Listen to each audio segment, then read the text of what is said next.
এবং এখনও মাঝে মধ্যে আড্ডা দিতে আসি ফ্রেন্ড সার্কেল যারা আছে তাদের সাথে, যার জন্য আস্তে ধীরে যেতে হবে। পরে নাই, হ্যাঁ ইন্ডিকেটরটা কিছু হয়েছে কি?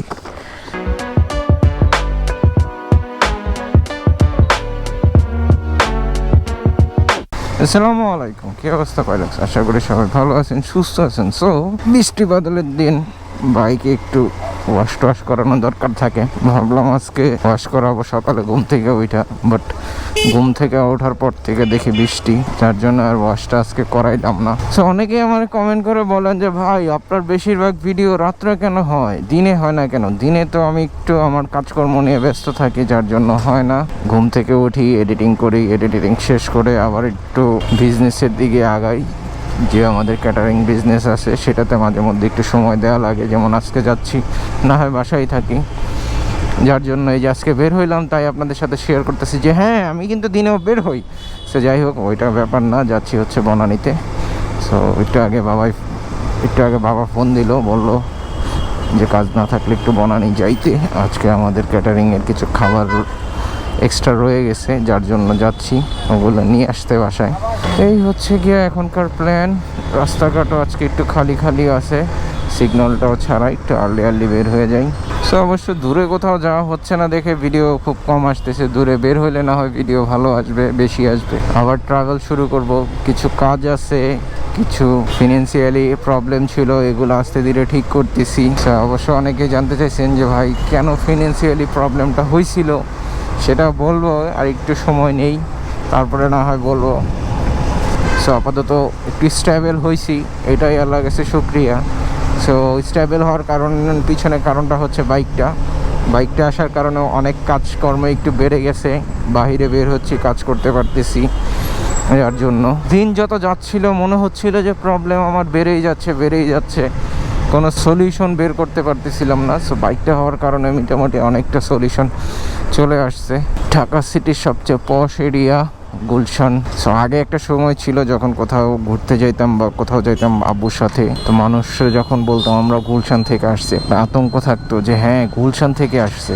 মানুষজন কেন ফুটপাতে বাইক ওঠায় এটাই বুঝি না, সহ্য হয় না কেন মানুষের। এমন তো না যে সিগন্যালগুলো 10 মিনিট 15 মিনিট দাঁড়া করায় রাখে, 2 মিনিট 1.5 মিনিটের ব্যাপার সিগন্যালগুলো, কিন্তু মানুষের সহ্য হয় না এই জিনিসগুলো। যার মানে কমন সেন্সের ব্যাপার, তাছাড়া আর কিছুই না। ফুটপাতে বাইক ওঠানোটা একটা মানে কি বলবো, কমন সেন্সের ব্যাপার ছাড়া আর কিছুই না। সো ইচ্ছা করতেছে পানির কোথাও থেকে ঘুরে আসতে। সো নিকলি বা মিঠামইন যাওয়ার একটা ইচ্ছা হচ্ছে। সো প্ল্যান করতেছি যাওয়া যায় কিনা, হয়তো এই মাসের শেষে একটা প্ল্যান করব। তো ঘুরতে যাওয়াটা খুব মানে এখন জরুরি হয়ে গেছে মন মানসিকতার কারণে, এবং অনেক কিছু চিন্তা ভাবনা করে যে একটু বাহিরে বের হইলে হয়তো বা ভালো লাগবে। আর এখন তো বাবাও সারাদিন ব্যস্ত থাকে, যার জন্য আমরাও ওকে নিয়ে একটু ব্যস্ত থাকি। স্কুলে যাওয়া আসা, কোচিংয়ে দেওয়া, আমার থেকে তো বলতে বেশি ব্যস্ত থাকে। ও তো সারাদিনই ওকে টাইম দেয়, তারপরে যতটুকু পারে আবার গিয়ে আম্মুর সাথে একটু টাইম দেয়। বাইকটা অলরেডি চলে ফেলছি 1600 কিলোমিটার। সো অলরেডি একটা ভিডিও পাবলিশ করছি কিভাবে আপনারা ইএমআই মাধ্যমে নেবেন বাইকটা, আমি যেভাবে পারচেস করছি। সো এটা অবশ্যই উপরে আই বাটনের লিঙ্ক আছে, ওইটা দেখে নেবেন। আর বাদবাকি ফার্স্ট ইমপ্রেশন ভিডিওটাও চলে আসবে, এবং সেই সাথে আরও একটা প্ল্যান আছে যে কিভাবে বাইকে ব্রেকিংটা আমি করলাম, সেটাও আপনাদের সাথে শেয়ার করব। তো অবশ্যই যারা আমার পেজটি দেখতেছেন এবং চ্যানেলটি দেখতেছেন অবশ্যই ফলো করবেন এবং সাবস্ক্রাইব করবেন। এখন আছি বনানী 11 নম্বর রোডে। আজকে কেমন জানি খালি রাস্তা, চলে আসলাম খুব সহজে। এই বনানীতে অনেকগুলো বছর কাটাইছি, যখন বনানী সুপার মার্কেটে জব করছি প্লাস দোকান নিছি, তখন প্রায় 8 বছরের মতো এই বনানী এরিয়াটায় কাটাইছি, এবং এখনও মাঝে মধ্যে আড্ডা দিতে আসি ফ্রেন্ড সার্কেল যারা আছে তাদের সাথে। তো ভালোই লাগে। এমন কিছু সিচুয়েশনের সময় থাকে যে সময়টা আপনার বন্ধু বান্ধবের খুব প্রয়োজন হয়। তো তখন যদি আপনি বন্ধু বান্ধবগুলো কাছে না পান, খুব একাকিত্ব লাগে। সো ওই সময়টা পার করছি যখন বন্ধু বান্ধব প্রয়োজন ছিল, কাউকে পাশে পাইনি। ইভেন যার জন্য এখন নিজেই থাকি একা, যে কেউ যখন আসে না তখন একা থাকতে হয়, তাই একাই থাকবো সবসময়। কারোর সাথে যোগ দিয়ে বা কারোর কাছে গিয়ে লাভ নাই, কারণ আমি সবসময় সবাইকে ফোন দিয়ে একত্রে করছি, তাদের সাথে দেখা করছি, কথা বলছি, আড্ডা দিছি। সো এখন মানে তারা যোগাযোগ না করলে আমি আর কিভাবে যোগাযোগ করবো? সবসময় তো আর নিজে থেকে ফোন দেওয়া, যোগাযোগ করা হয় না। অলরেডি চলে আসছি, এখন দেখি বাবা কোথায় যান। এই হচ্ছে গিয়ে আমাদের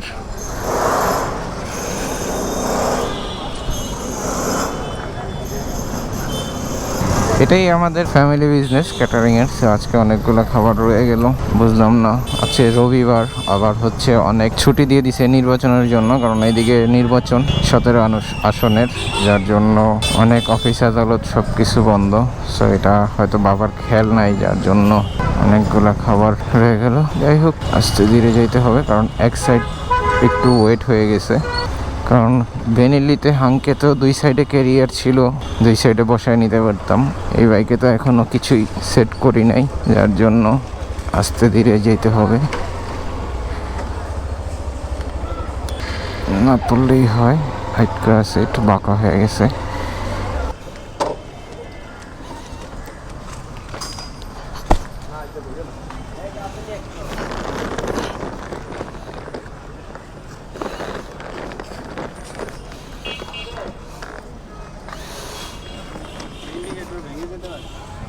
হ্যাঁ, গ্র্যাব রিলটাতে জন্য বসতেছে না ঠিক মতো, ইন্ডিকেটারটা আর মনে হয় না যাবে পিছনে। যাক, আস্তে ধীরে যাওয়া যাক। এখন ভালোভাবে স্যাডেল স্টে বা কেরিয়ার না থাকলে ব্যাগ বাঁধারে একটু ক্রিটিক্যাল হয়ে যায়, যার জন্য এখন আস্তে ধীরে যাই। ভাঙা রাস্তা না হইলে প্রবলেম নাই, ভাঙা রাস্তা হইলে একটু নড়চড় করবে, তাছাড়া আস্তে ধীরে যেতে হবে। হোক বা যে কোনো কিছু ক্যারি করা হোক, যদি সঠিক নিয়মে আপনার বাইকে ব্যাগ না বাঁধতে পারেন তাহলে আপনার ঝামেলা হবে। সেটা ট্যুরে হোক, এই যে আমি এখন যাচ্ছি এই সময় হোক, আপনি দেখা যায় ব্যাগ ক্যারি করতেছেন, বাজারের ব্যাগই বা ক্যারি করতেছেন। সো ওই সময়টায় যদি আপনি ব্যাগটা শক্তপোক্ত করে বা ভালোভাবে না বাঁধতে পারেন, তাইলে আপনার ট্রাভেলিংয়ে বা যাতায়াতে খুব প্রবলেম হবে। যার জন্য অবশ্যই ব্যাগ বাঁধার সময় সঠিক নিয়ম এবং সেই সাথে ব্যাগটা সঠিক পজিশনে বাঁধতে হবে, যেন আপনার বাইক একদিকে কোনো প্রবলেম না হয় এবং প্রেশারও না পড়ে, সেটা অবশ্যই দেখতে হবে। আর ব্যাগ বাঁধার জন্য যে আমরা বাঞ্জি বা রোপ যেগুলো ইউজ করি, ওগুলো অবশ্যই ভালো কোয়ালিটির হইতে হবে। না হয় অনেক টাইমে দেখা যায় ব্যাগ বাঁধার পরে ওই বাঞ্জি যেগুলো আছে আস্তে আস্তে লুজ হইতে থাকে, এবং লুজ হইতে একটা টাইমে হয় কি, যে ব্যাগটা আপনি বেঁধে রাখছেন ওটা আস্তে করে সাইড হয়ে যায়। সাইড হয়ে গেলেই হয় কি, আপনার বাইকের ব্যালেন্সটাও নষ্ট হয়ে যায়। তো প্রপার পজিশন বসায়া, প্রপার পজিশনে রেখে বাঞ্জি কট দিয়ে ভালোভাবে বাঁধার পরেই আপনি ট্রাভেলিং বা রাইডটা শুরু করেন, তাইলে আপনার জন্য বেটার হবে। এখন বাজে প্রায় 3:30, যাব, গিয়ে ভিডিও এডিট করব, তারপরে গিয়ে আবার সন্ধ্যার পরে বাইরে বের হব। সো অলরেডি বাবাইয়ের মনে হয় একটা ম্যাডাম চলে আসছে, বাবাই কোচিং করতেছে। সো বাবাইয়ের 2টা কোচিং, এখন 3টা থেকে 4টা একটা, 6টা থেকে 8টা একটা। সে প্রচুর পরিমাণে ব্যস্ত থাকে এবং এটাই ভালো। এবং কিছু সময় যতক্ষণ ফ্রি থাকে, হয় দাদা দাদির সাথে টাইম পাস করে, না হয় আমাদের সাথে কোথাও বের হয়ে, না হয় সে একটু মোবাইল দেখে। সব কিছুই জরুরি, কারণ এখন বর্তমান সিচুয়েশন এমন হয়ে গেছে যে আপনার আশেপাশে বাড়ির কোথাও খেলার মাঠ বা কোনো কিছু সহজে পাওয়া যায় না, এক আবাসিক এরিয়া না হইলে। এবং আবাসিক এরিয়াতেও যে মাঠগুলো আছে সবগুলোই হচ্ছে গিয়া রেন্টাল ফিল্ড, মানে ভাড়ায় পরিচালিত মাঠগুলো। সচরাচর ফ্রি অফ কস্ট বা পোলাপান খেলার মতো একটা স্পেস এখন খুব কম। এখন বুঝলাম যে এই সাইডটার রাস্তাঘাট আজকে খালি কেন। নির্বাচনের জন্যই তো গতকালকে রাত 12টার পর থেকে ওইখানে অনেক কিছু চলাচল নিষেধাজ্ঞা দিয়ে দিছে, যার জন্য এই রাস্তাগুলো অনেক ফ্রি। অফিসও ক্লোজ করে দিছে 2-3 দিনের জন্য, না জানি 4 দিনের জন্য। ভালো একটা বৃষ্টি নামার সম্ভাবনা আছে। অলরেডি গুড়ি গুড়ি মনে হয় পড়তেছে, হাতে লাগলো। এই আকাশে পুরো কালো হয়ে আছে, এই সাইডটা পুরো কালো হয়ে আছে। সে বৃষ্টি আসলে প্রবলেম নাই, সন্ধ্যায় চলে গেলে হলো। সন্ধ্যার পরে কিছু কাজ আছে আজকে, ওগুলো করতে হবে। অলরেডি বৃষ্টি পড়া শুরু হয়ে গেছে। হায় হায়, ভিজা না গেলেই হইল। ক্যামেরাটাও প্রোটেক্ট করা নাই।